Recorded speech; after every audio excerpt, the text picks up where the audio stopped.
Trenes por Siempre Max.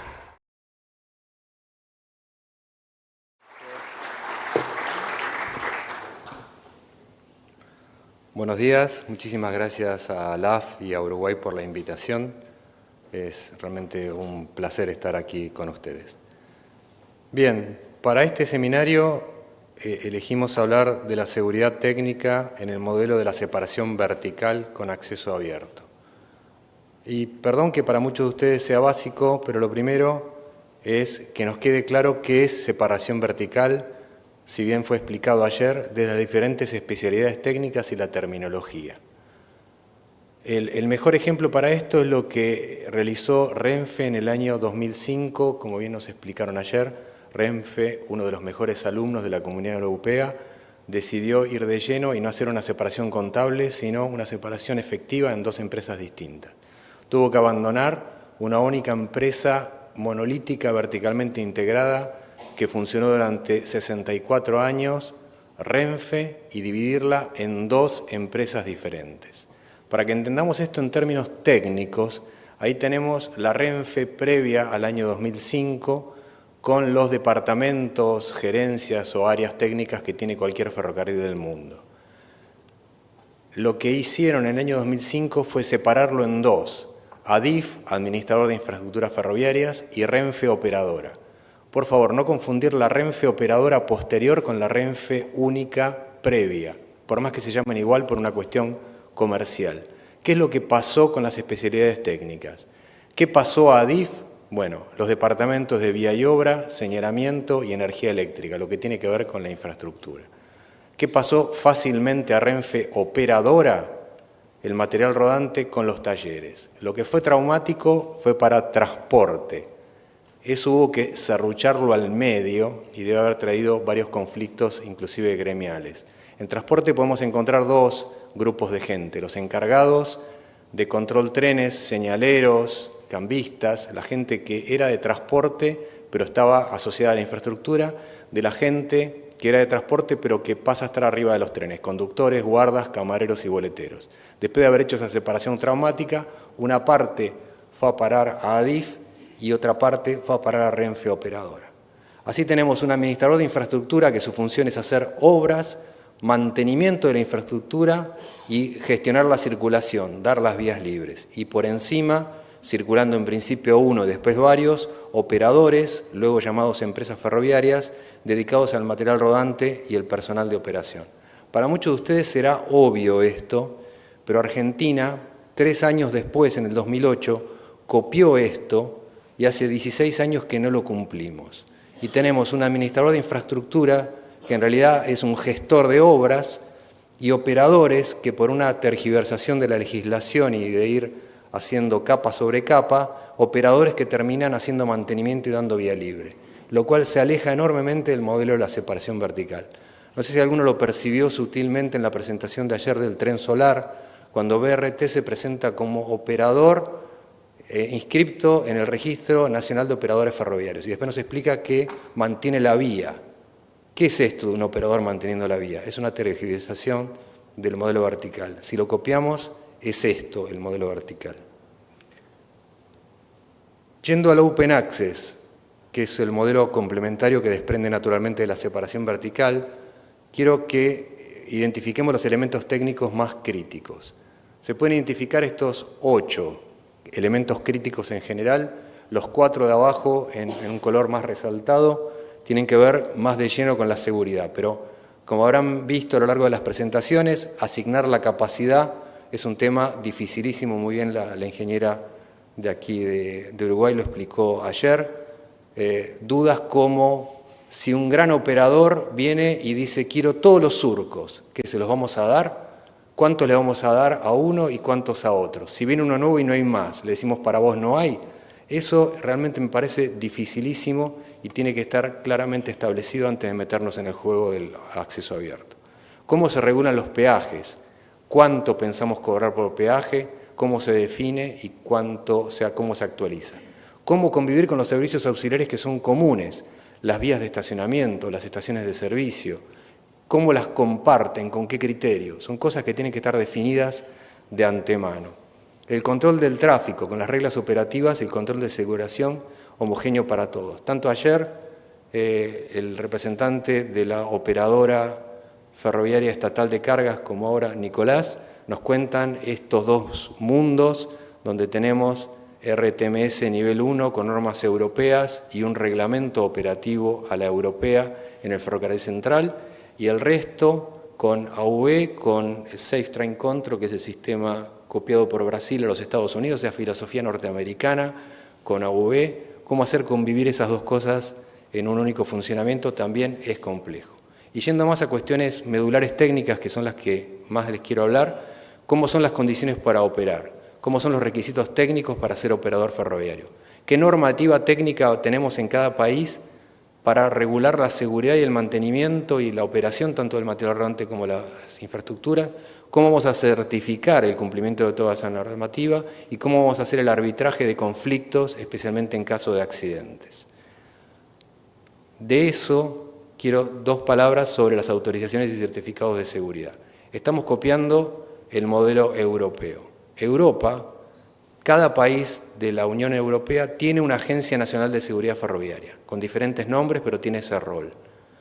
Lo que tiene de una enorme ventaja que carecemos muchos países de Latinoamérica es un contexto claro y cumplible de normas técnicas, reglas y procedimientos. No es discutible, está claramente establecido y es el que consideran suficiente. Con ese contexto importantísimo, sin lo cual todo lo demás no tiene ningún sentido, ¿qué le emite la Agencia Nacional de Seguridad al administrador de infraestructura, a las empresas ferroviarias, anteriormente llamadas operadores, y a los proveedores de productos y servicios que también intervienen con la cadena de seguridad? Al administrador de infraestructura le da una autorización de seguridad. A las empresas ferroviarias u operadores le da el certificado de seguridad. Y a los proveedores de productos y de servicios le da certificados de homologación. Y como están muy claras las normas, las reglas y los procedimientos, puede hacer esas agencias todo ese proceso a través de certificación de tercera parte o entidades independientes. Ese es el círculo virtuoso que funciona, que nos explicaba ayer la gente de INECO, la ingeniera de INECO, de las instituciones fuertes y coordinadas para que esto funcione. En España, la agencia que cumple este rol es la Agencia Estatal de Seguridad Ferroviaria. Uno tiende a pensar que en España solamente está ADIF como administrador de infraestructura. No, está ADIF alta velocidad, los puertos, a los que me voy a referir ahora, y un operador especial en la alta velocidad entre España y Francia, y a todos estos le tuvo que emitir la agencia estatal una autorización de seguridad. Después están las empresas ferroviarias, como se llama ahora a los antiguos operadores, a los cuales se le emite el certificado, además de la licencia.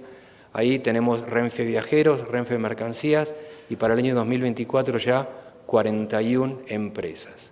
En los puertos en particular, me parece importante definir claramente, primero entender que hay dos administradores que se tocan. El administrador por ejemplo en España, ADIF, se toca con una administración portuaria. Y la administración portuaria dentro del puerto es el administrador de infraestructura y tiene que tener también su autorización de seguridad. Y tiene que estar muy claro el límite dónde termina la responsabilidad de uno y dónde empieza la responsabilidad de otro. Eso a veces nos cuesta y tenemos el puerto de Buenos Aires con el Paseo del Bajo, fue un tema clarísimo de crisis, de no tener claros estos límites, donde todo esto se solapa y a veces lo podemos pagar caro, inclusive en cuestiones legales. Como bien explicó Waverley ayer, en Uruguay, como corresponde, a las empresas para ser operadores,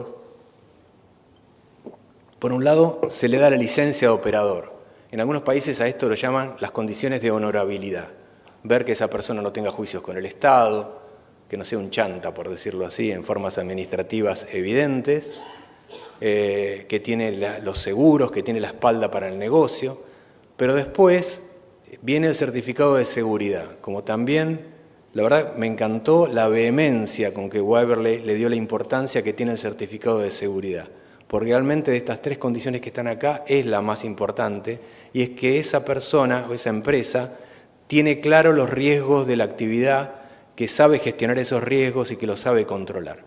Y algo más que tiene Uruguay es un permiso de circulación para lo esporádico, para lo que no es un operador regular, una empresa de mantenimiento de vía, una empresa de mantenimiento de material rodante que tiene que hacer alguna circulación, también tiene que tener un permiso de circulación ferroviaria. Bien Uruguay, Argentina, estas dos cosas, el certificado de seguridad y el permiso de circulación, no lo tenemos establecido.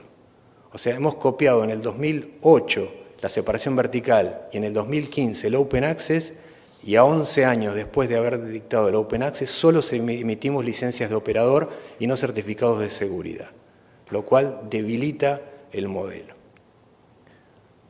Me parece importante traer a colación una experiencia fuera de las que estamos habituados, pero un peso pesado en transporte de cargas. Australia, siempre me gusta poner un poco la escala. Argentina transporta 20 millones de toneladas al año. Brasil transporta 600 millones de toneladas al año. Australia, 1.200 millones de toneladas. Estados Unidos, 1.700 millones de toneladas. O sea, estamos mirando un país como Argentina, que transporta 20 millones de toneladas, y la experiencia australiana, que transporta 1.200 millones de toneladas. Australia, no es que toda Australia fue a Open Access. Australia tiene 34.000 kilómetros de red, un tercio lo libró a Open Access. Pero también me parece interesante hacerles notar que tiene dos tipos de Open Access.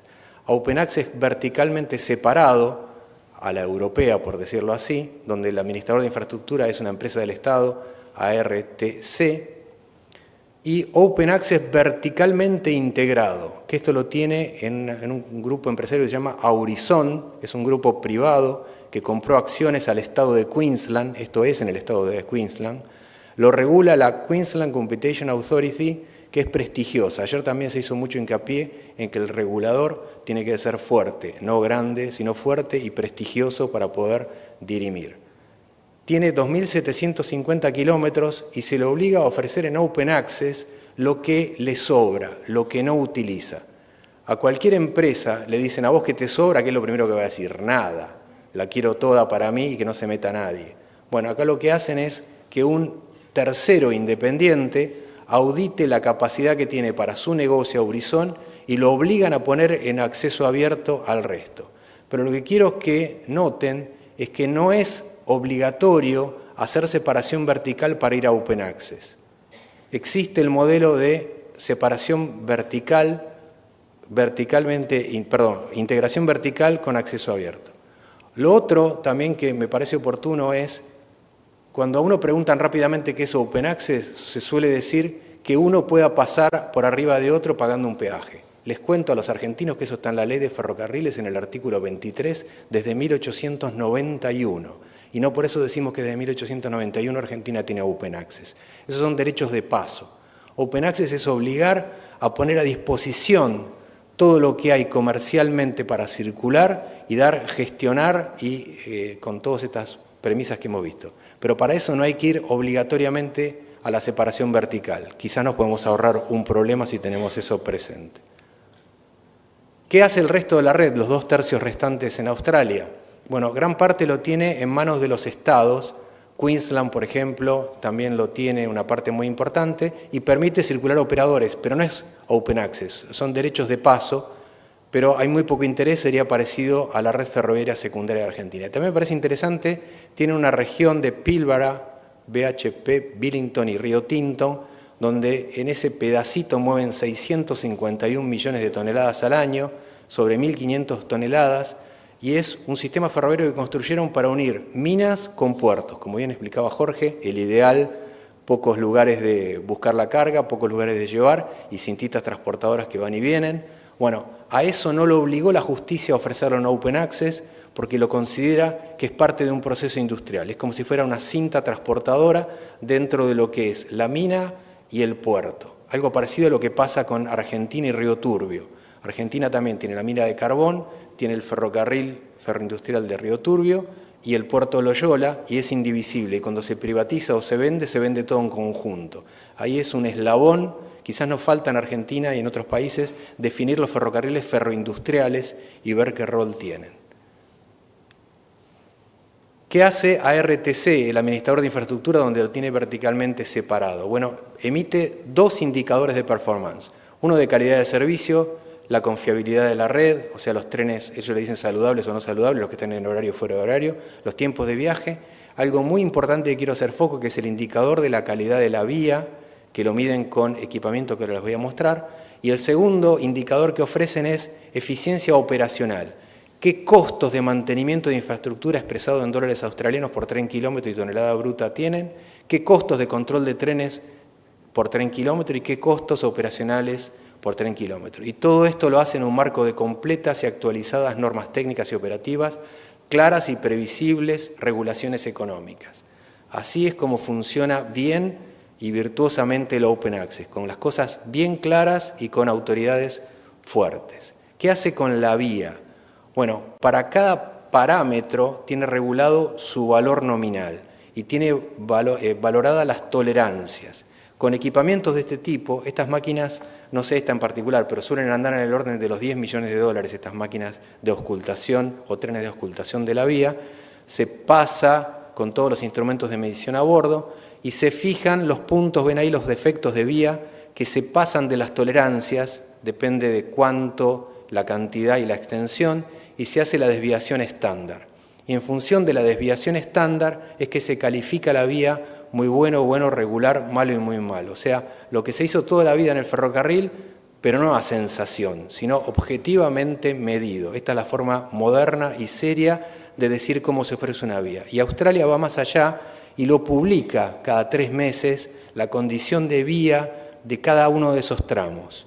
Fíjense, menos de 30 es muy bueno, y en particular Sydney-Brisbane, desde hace unos años se le está yendo un poquito de muy bueno a bueno, pero lo publica, no lo esconde. Esto es ofrecer una vía con reglas claras para los operadores. Esto es no una velocidad puesta a ojo, un mantenimiento hecho con sensaciones, sino cosas serias y objetivas. En estas reglas de juego sí vale la pena ir a Open Access.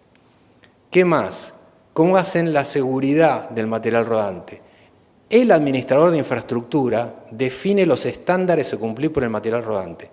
El administrador de infraestructura es el que define, el que no quiere que le rompan esa vía que le cuesta tanto mantener.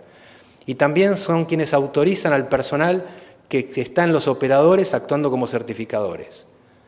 Y después esos certificadores que fueron elegidos por el administrador son como los que emiten los certificados de seguridad y con esos certificados de seguridad circulan. Pero ven cómo cierran el circuito virtuoso. Algo que abordó Jorge ayer y que es muy importante, ¿para cuánto alcanza el peaje y cuánto repaga la vía? El costo anual de mantenimiento en Latinoamérica se ubica en el orden de 8.000 a 14.000 dólares por kilómetro. Si ustedes quieren, 10.000 dólares el kilómetro. Para que tengamos una idea, una vía de alta velocidad a 350 kilómetros por hora y alto tránsito puede llegar a 150.000 dólares por kilómetro por año de mantenimiento. O sea, el mantenimiento de la vía es caro. Hay países que recuperan con los cobros de los peajes de pasajeros y cargas mucho, casi todo, en algunos recuperan el 100%, otros muy poco. Lo que también, no sé si todos tenemos claros, es que en España Renfe Operadora le paga a Adif por cada tren de pasajeros y por cada tren de carga. Me imagino que serán asientos contables, pero más o menos paga 600 millones de euros al año por peaje, lo que antes no pagaba por ser una empresa integrada. El haberlo separado hizo que aparezcan estos numeritos. Ahora, si vamos solo a las cargas, por el peaje de todos los trenes de carga, los Renfe más los 41 privados que les contaba, Adif recupera solo el 8% de los costos de mantenimiento. O sea, recuperan muchísimo más con los pasajeros, pero con las cargas y los pocos trenes de carga se recupera muy poco. Argentina encargó un estudio para ver si profundizaba el análisis del Open Access a una compañía Bain & Company muy conocida en el año 2008 y estableció en un estudio, tomó en cuenta estos valores, costo de renovación de vía, Jorge, 1 millón, acá toman 1.025.000, Adif Argentina ya está pagando casi 2 millones de dólares el kilómetro, no digo que sea lo que vale, es lo que se paga. Y considerando una amortización de 40 años y tomando una tarifa de $3,50 por tonelada kilómetro, estimó que estas son las densidades, o sea, la cantidad promedio anual de toneladas netas transportadas por cada kilómetro de vía operativa. Jorge mencionó estos números y aporto unos más para la confusión general. Para recuperar una inversión en 40 años con una tasa anual de retorno del 10%, o sea, para que un privado venga a poner la plata me tiene que dar más que dejarla en el banco, me tiene que dar 10% de la plata, si no, no vengo a Argentina o a sufrir. Para que eso le recupere tiene que transportarse por lo menos 6,6 millones de toneladas kilómetros por cada kilómetro de vía operativa. Si transportamos solo 2 millones de toneladas kilómetros por cada kilómetro de vía operativa, vamos a recuperar lo invertido a tasa cero en 40 años, que eso lo puede hacer solo el Estado, no lo puede hacer un privado. Ahora, si queremos recuperar solo el mantenimiento, hay que por lo menos transportar medio millón de toneladas kilómetro por kilómetro de vía operativa. Jorge nos mostraba ayer que Argentina anda en 0,7. O sea que solo en algunos ramales troncales, como también nos explicaba Jorge, recuperamos el mantenimiento. Otra frase, vamos a Open Access, como cobramos peaje, y con todo lo que cobramos peaje vamos a mantener la vía. Bueno, hay que ver cuánto van a recuperar, y el que quiera subir el peaje, como también nos explicó muy bien Jorge ayer, el techo lo pone el camión. No vamos a poder cobrar lo que querramos. La competencia nos está diciendo cuánto es lo que vamos a recuperar. Así que espero que también hagan bien los números antes de meterse a un Open Access, porque si no el costo va a ser muy grande, especialmente en infraestructura. Algunas cuestiones sobre las regulaciones técnicas desde la visión de nuestro país, desde Argentina. Como les decía, la forma seria, moderna, de decir una velocidad de vía, cuánto está y cómo mantener la vía, es pasar el tren de auscultación. Ya no hay ciclos por años, ni previsiones cíclicas, sino que en todo caso el programa es cada cuánto se pasa esta máquina, cada medio año, cada un año, y después no es solo pasar la máquina, tienen que estar predefinidos los límites que vamos a setear el software de esa máquina, el límite de alerta, cuando se empieza a requerir un mantenimiento programado, un límite de intervención cuando se requiere mantenimiento correctivo y el límite de acción inmediata cuando hay riesgo de descarrilamiento y hay que parar la circulación. Eso tiene que estar definido y cargado en el set de la máquina que va a ir a auscultar. La forma de trabajar en esto es un esquema secuencial. Primero se hace el control del estado de la vía pasando la máquina, pero no solo pasando la máquina. Hay que medir las aceleraciones, recorrer vigilancia a pie, hay cosas que no la ve la máquina, que las tiene que ver una persona, vigilancia en cabina de tren, control de ultrasonido de rieles, el estado de la superficie de la rodadura, y después con todo eso se hace un diagnóstico de las causas originarias de los defectos, se determinan las medidas correctivas de los defectos, se programan los trabajos y lo que no puede faltar al final es la plata para hacer lo que hay que hacer. Si no vamos a tener la plata para corregir lo que hace falta, no nos metamos en todo esto. Si no, vamos a invertir un montón para después decir, ahora no puedo. Tiene que estar de antemano claro, y eso es el orden de los $10.000 por kilómetro de vía por año. ¿Qué pasa con los puentes ferroviarios? Un tema muy sensible, perdón Máximo que voy a hablar de tu tema.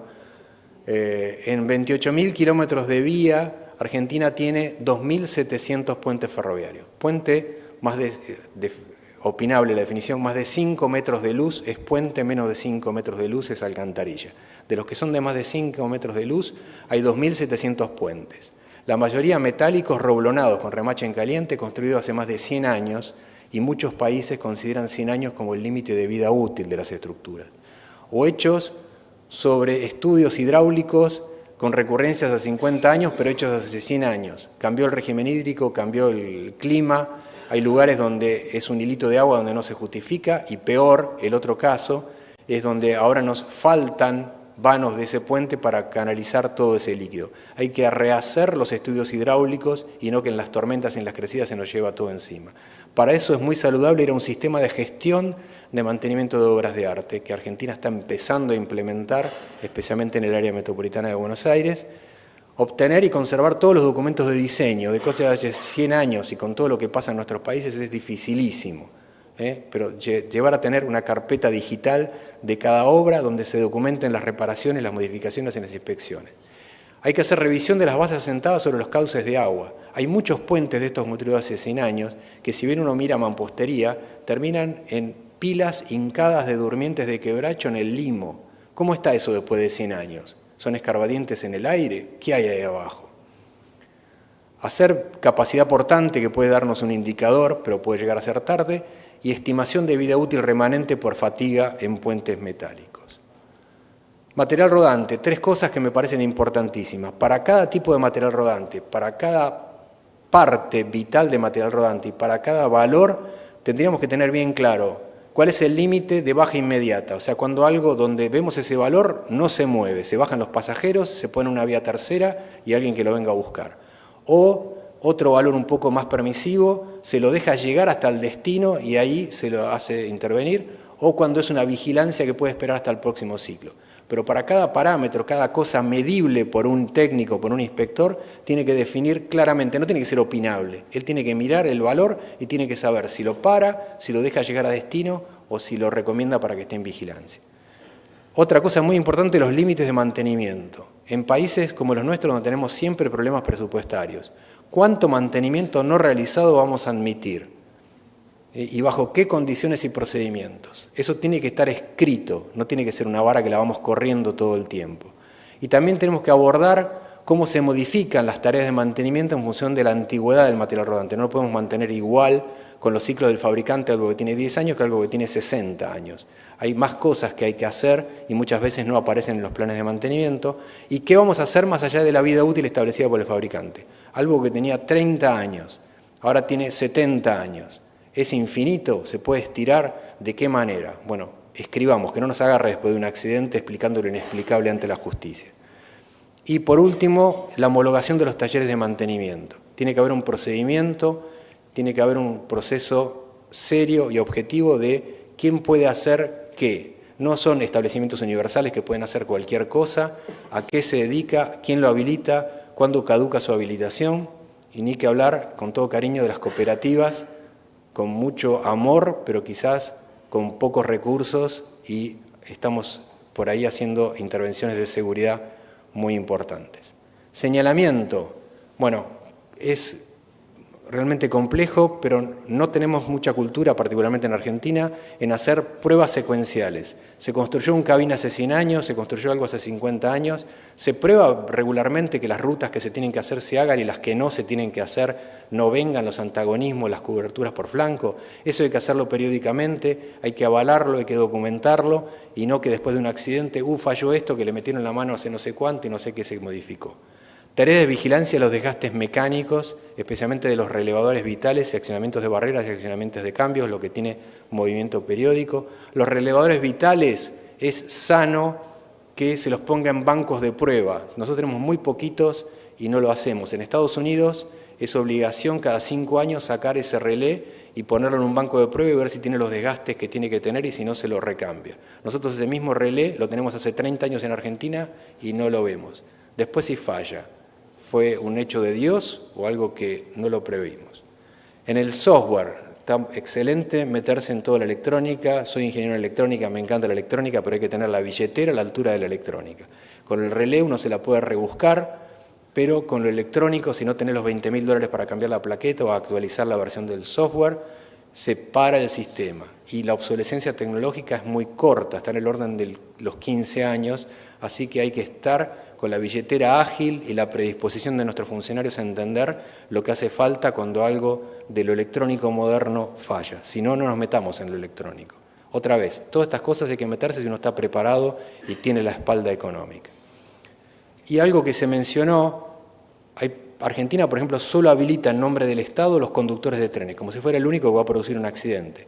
Todas las personas que intervienen en la cadena de seguridad, el soldador de vía, el señalero, todo tendría que estar certificado, tendría que estar establecido y certificado por alguien en algún lugar, cosa que a nosotros nos falta. En suma, yo diría que se debe procurar tener las mejores normas que se pueden cumplir y no copiar a ciegas paquetes normativos ajenos de realidades que nos resultan impracticables. Va a parecer extraño, pero quien define esto magistralmente es Miguel de Cervantes. En el Quijote de la Mancha, a Sancho Panza, para burlarse de él, le dan una isla para que gobierne, cosa que Sancho Panza se toma muy en serio, y mucho más Don Quijote, que le empieza a mandar cartas diciéndole cómo tiene que gobernar. Y respecto de las pragmáticas, que en español antiguo es como se llamaba las leyes, y por extrapolación lo podemos agregar a todas las regulaciones o normas, le dice esto: No hagas muchas pragmáticas, y si las hicieras, procura que sean buenas, y sobre todo que se guarden y cumplan, que las pragmáticas que no se guardan, lo mismo es que si no lo fuesen. Una forma brillante de Cervantes de decirnos lo mismo. Prefiero no tener una norma a tener una norma y no cumplirla, especialmente ante la justicia después de un accidente. Gestión de la seguridad. ¿Qué es peligro? Nicolás lo explicó ya muy bien. El peligro es inherente a las cosas, no hay con qué darle. Un avión volando contra la ley de la gravedad, un tren de miles de toneladas a 100 kilómetros por hora, un líquido a presión en un recipiente, ese peligro está ahí y no se puede cambiar, es de la naturaleza de las cosas. Lo que uno puede tener es barreras de defensa para que ese peligro no se convierta en un accidente. El riesgo es la probabilidad de cuántas veces el peligro ocasiona un accidente. Y la seguridad operacional, y voy al desafío que nos planteaba Ricardo al principio, es un proceso continuo de identificación de peligros y gestión de riesgos. Por decirlo rápidamente, es una ISO 9000 de riesgos. ¿Qué tiene de bueno? Obliga a identificar todos los riesgos, no esconder ninguno abajo de la alfombra, ponerlos de frente y tratarlos de alguna manera. Ese proceso continuo, profesional, sistémico, de los riesgos y las causas y los orígenes, eso es seguridad operacional, que es toda una especialidad de la ingeniería de aeronáutica, nuclear, química y hace menos años ferroviaria, y que no es lo mismo que seguridad operativa. O seguridad operativa es más, bueno, el accidente, qué ocurrió, qué pasó, quién se equivocó. La causa raíz, la estadística, el desnudar los problemas que tiene el sistema, ir al fondo, eso es seguridad operacional. Es más profundo seguridad operacional que seguridad operativa. Tratemos de ser respetuosos en no usar el término libremente como una cosa y la otra. Y seguridad técnica es para diferenciarlo de la seguridad policial. Los norteamericanos en inglés tienen claramente definidas las palabras. Safety es la seguridad técnica, security es la seguridad policial. En español a todo lo llamamos seguridad y hay veces que no queda claro de qué estamos hablando. Como también lo tomaba Nicolás, el profesor James Reason tiene el modelo del queso suizo. Así se dice en inglés. En español o en Argentina le diríamos queso gruyère o gruyère, como se diga bien. Pero tenemos el peligro y las barreras de defensa. ¿Qué tenemos que hacer para que ese peligro no llegue a un accidente? Ver que las barreras de defensa funcionen. Las barreras de defensa tienen condiciones latentes, tienen problemas. Cuando ese problema se alinea con el peligro, se convierte en una falla activa. Si todas las barreras de defensa le coincidió la falla activa, o se ocurre el accidente. Como diríamos, se alinearon los planetas. A veces, como podemos ver ahí abajo, hay errores que se advierten a tiempo y alguna barrera de defensa funciona. Para poner un ejemplo antiguo del ferrocarril argentino, se queda dormido un guardabarrera, falló una barrera de defensa, pero el conductor estaba atento, se dio cuenta de no recibir la señal y ver los palos arriba y frenó el tren. No ocurrió el accidente porque funcionó esa barrera de defensa. Cuando fallan todas las barreras de defensa, tenemos el accidente.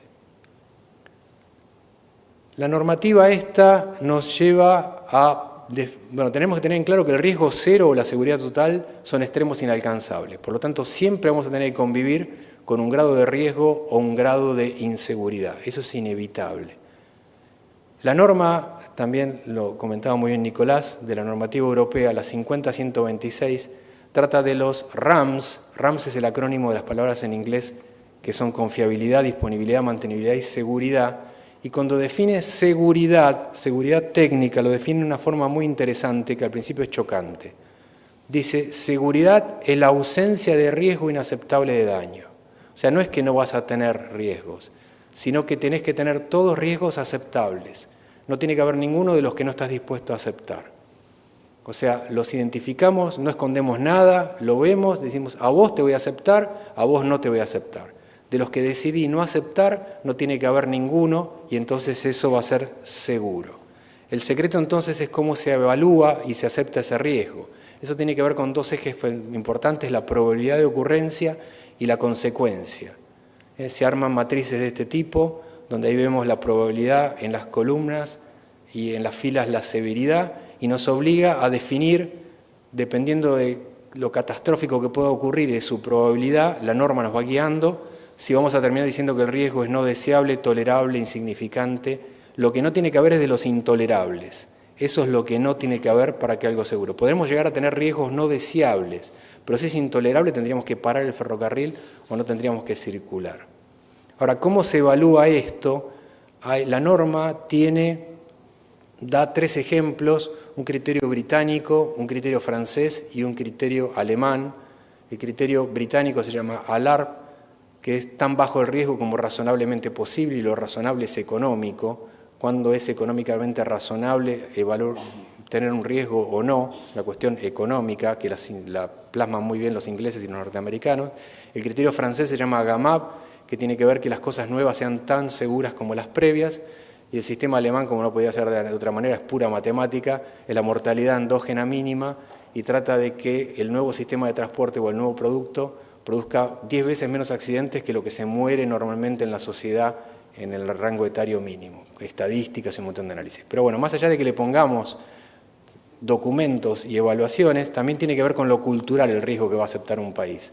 Argentina, Uruguay, tenemos que definir qué riesgo estamos dispuestos a aceptar y escribirlo. Esto es un riesgo aceptable en la India. Y no es que está escrito se puede viajar así, pero si se caen 3 personas ahí y mueren, yo no creo que el presidente del ferrocarril de la India vaya preso, porque está aceptado culturalmente este riesgo. Bueno, esto hay que empezar a escribirlo. Seguridad es la ausencia de riesgo inadmisible. ¿Qué riesgo vamos a admitir? Es toda una discusión y es todo un trabajo muy, muy importante. La pregunta fea, ¿los sistemas ferroviarios de nuestros países son seguros? Bueno, una posible respuesta es, están dentro de los riesgos que estamos dispuestos a admitir por el nivel de inversión que podamos realizar. O lo decimos explícitamente o es implícito. Cuando va el sistema ferroviario a pedir al Congreso de la Nación 100 y el Congreso de la Nación nos da 60, ¿qué hizo? Aumentó el riesgo. Algo que tenía que cambiarse sigue siendo viejo, algo que tendría que automatizarse sigue dependiendo del error humano. Ese riesgo no lo queremos explicitar, lo estamos definiendo cuando definimos la ley de presupuesto. Ahí estamos diciendo el riesgo que queremos tener para nuestro sistema ferroviario. El cariño está muy bien, el amor se demuestra con dinero en el ferrocarril. Y en Open Access esto es muy crítico porque hay que darle tratamiento a algo que también pide la norma esta europea, que es la exportación de riesgos. El administrador de infraestructura le tiene que exportar sus riesgos al operador y el operador le tiene que exportar sus riesgos al administrador. El ejemplo de Santiago de Compostela es crítico para entender esto, pero bueno, no nos dan los tiempos en estos casos. Y por último, quiero cerrar con algunas reflexiones respecto del Open Access. Entiendo lo que muy bien dijo Jorge ayer, que no hay un sistema campeón o ganador, pero permítanme 3 reflexiones. Uno, tengamos claro que el 75% de las cargas transportadas por ferrocarril en el mundo, medidos en toneladas kilómetros, se transportan en sistemas verticalmente integrados. El mundo mueve lo grueso en sistemas verticalmente integrados. Solo el 25% se mueve en Open Access. La segunda reflexión. Europa, también ayer nos explicaron muy bien, hace 30 años empezó a decidir el Open Access. Una de las causas era que querían aumentar la participación del ferrocarril en la matriz de transporte terrestre, que por aquellos años, hace 30 años, era solo del 18%, promedio europeo. El ferrocarril aportaba el 18% de lo que se transportaba en forma terrestre. Después de 30 años y haber hecho separación vertical o Open Access, ¿saben cuánto es la participación del ferrocarril entre la matriz de carga? 18%. Y hay países que han aumentado su participación y hay países que la han disminuido. Por ejemplo, Alemania está en el orden del 20 y la va aumentando cada vez más, y España estaba en el orden del 7 y ahora entra en el 5 y el 4. O sea que si miro esto, no sé si les sirvió tanto. Y 2 reflexiones finales. Yo no recomendaría de ninguna manera ir al Open Access sobre infraestructuras en mal estado, antiguas, mal mantenidas, con pasos a nivel irregulares, sin cerramiento de la zona de vía, porque todos los problemas después van a ser el de lucro cesante para que administre la infraestructura, generalmente el Estado. O sea, el Estado frente a un privado, y ese tren no llegó a destino, no llegó a puerto, se fue el barco, que eso cuesta una fortuna, y pasó que se metió un auto en un paso a nivel no autorizado, se metió una vaca porque le falta el alambrado, se descalzó un puente, se completó mal un pedazo de vía. La verdad que dejar el negocio en manos de privado y quedarse con todo ese lucro cesante en manos del Estado no parece muy recomendable. O sea, no es un buen modelo ir a Open Access sobre infraestructuras destruidas. Ahora, aún sobre infraestructuras nuevas o renovadas, tampoco recomendaría ir al Open Access en un complejo normativo, técnico y de procedimientos operativos débiles o de bajo cumplimiento. Porque si no las discusiones sobre responsabilidades ante daños, demoras, accidentes, etc., serían interminables y prácticamente imposibles de zanjar para el regulador. Dos situaciones que todavía hoy en día, lamentablemente, se dan en Argentina. Muchísimas gracias.